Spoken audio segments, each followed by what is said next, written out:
వరదాయపాలెం మండల ప్రజలందరికీ ముందుగా 2024 నూతన సంవత్సర శుభాకాంక్షలు తెలియజేస్తున్నాం.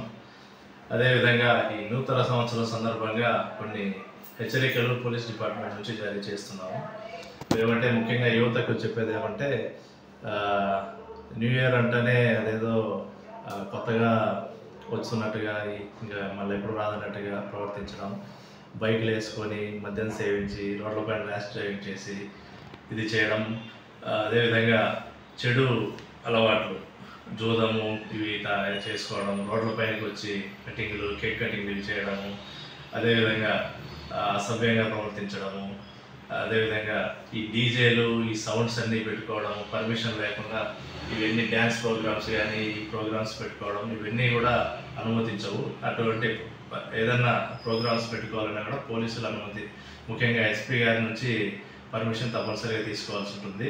అంతేగాని ఇష్టం వచ్చినట్లుగా రోడ్లపైన బండ్లలో తిరిగి మద్యం సేవించి ఆగతాయిగా ప్రవర్తించే వారిపై ఖచ్చితంగా కఠినమైన చర్యలు ఉంటాయి.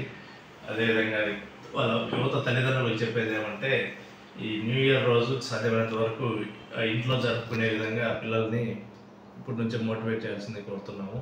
ఎందుకంటే ఒకసారి అర్ధరాత్రి కాడ మద్యం మత్తులో వాళ్ళు బైక్ తీసుకున్నారంటే ఖచ్చితంగా 100% ప్రమాదాలు జరుగుతాయి. తర్వాత జరిగిపోయినాక కాళ్ళు చేయి ఇరిగి చనిపోవడం కూడా జరగచ్చు.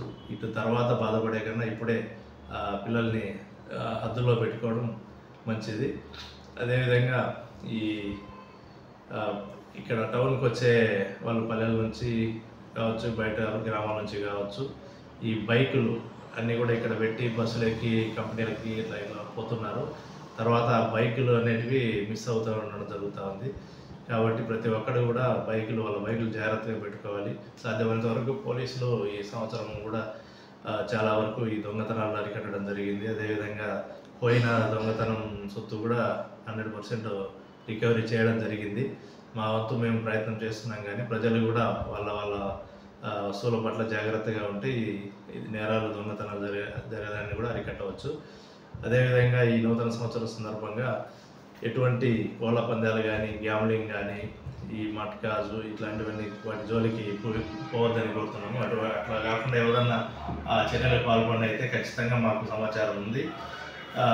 వాటి కేసులు బట్టి వాళ్ళ కెరీర్ నాశనం అయ్యేదానికి అవకాశం ఉంది. కాబట్టి ముందుగానే ప్రజలందరికీ హెచ్చరిస్తున్నాం. ఇది నూతన సంవత్సరాన్ని ఇళ్లలోనే ప్రశాంతంగా జరుపుకోవాలని అందరికీ కోరుతున్నాం. Thank you.